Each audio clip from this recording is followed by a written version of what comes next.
ಅವ್ರು ಬರಲಿ ಒಂದೆರಡು ಮಾತು ಹೇಳ್ಬಿಟ್ಟು ಎಲ್ಲರೂ ಅಲ್ಲಿಗೆ ಹೋಗಿ ಜನರಾಜ್ಯೋತ್ಸವ ಕಾರ್ಯಕ್ರಮಕ್ಕೆ ಭಾರತೀಯರ ಸೇವಾ ಸಮಿತಿ ಎಲ್ಲ ಒಕ್ಕೂಟಗಳು ಸೇರಿದಂತೆ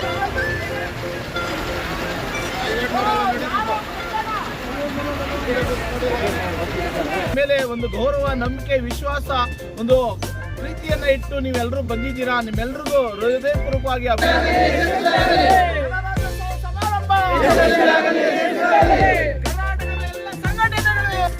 ಕರ್ನಾಟಕ ರಾಜ್ಯದಲ್ಲಿರುವ ಎಲ್ಲ ಕನ್ನಡ ಪರ ಸಂಘಟನೆಗಳು ಒಂದೇ ವೇದಿಕೆಯಲ್ಲಿ ಸೇರಿ ಹಮ್ಮಿಕೊಳ್ಳಲಾಗಿರುವ ಜನರಾಜ್ಯೋತ್ಸವ ಕಾರ್ಯಕ್ರಮಕ್ಕೆ ಭಾರತೀಯ ಸೇವಾ ಸಮಿತಿ ಎಲ್ಲ ಶಾಖೆಗಳು ಭಾಗವಹಿಸಲಿವೆ ಎಂದು BSS ರಾಷ್ಟ್ರೀಯ ಅಧ್ಯಕ್ಷ ಹುಡಿ ಚಿನ್ನಿ ತಿಳಿಸಿದರು.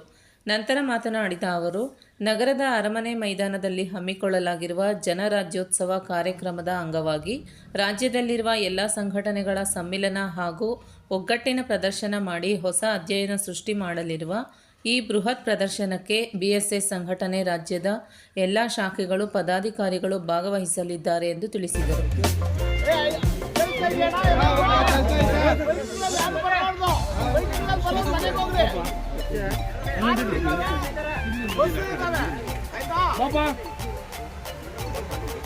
ನಾನೂರರಿಂದ 500 ಜನ ಈ ಒಂದು ಜನರಾಜ್ಯೋತ್ಸವ ಸಮಾರಂಭನ ಯಶಸ್ವಿಗೊಳಿಸಬೇಕು.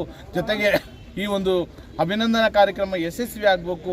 ಜೊತೆಗೆ ಇವತ್ತೇನು ನಾವೆಲ್ಲರೂ ಒಗ್ಗಟ್ಟು ಪ್ರದರ್ಶನ ಮಾಡ್ತಾ ಇದ್ದೀವಿ, ನಮ್ಮ ಒಗ್ಗಟ್ಟು ಸಹ ಈ ಒಂದು ಒಕ್ಕೂಟದ ಜೊತೆ, ಈ ಒಂದು ಒಗ್ಗಟ್ಟಿನ ಜೊತೆ ಈ ಒಂದು ಜನರಾಜ್ಯೋತ್ಸವಕ್ಕೆ ಬೆಂಬಲ ಕೊಡಬೇಕು ಅನ್ನೋ ಉದ್ದೇಶದಿಂದ ಇವತ್ತು ಭಾರತೀಯರ ಸೇವಾ ಸಮಿತಿ ಎಲ್ಲ ಘಟಕಗಳು, ಕಾರ್ಮಿಕ ಘಟಕ, ಆಟೋ ಘಟಕ, ಚಾಲಕರ ಘಟಕ, ಇನ್ನಿತರ ರಾಜ್ಯಾದ್ಯಂತ ಎಲ್ಲ ಜಿಲ್ಲೆಗಳಿಂದಲೂ ಇವತ್ತು ಬಂದಿದ್ದಾರೆ. ಎಲ್ರಿಗೂ ಹೃದಯಪೂರ್ವಕವಾಗಿ ಅಭಿನಂದಿಸ್ತೀವಿ.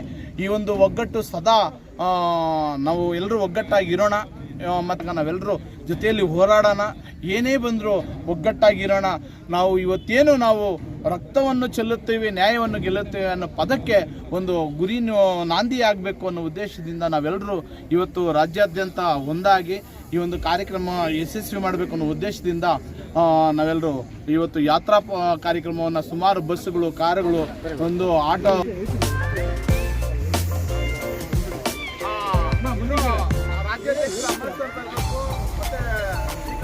ಬರ್ತಾ ಇದ್ದಾರೆ.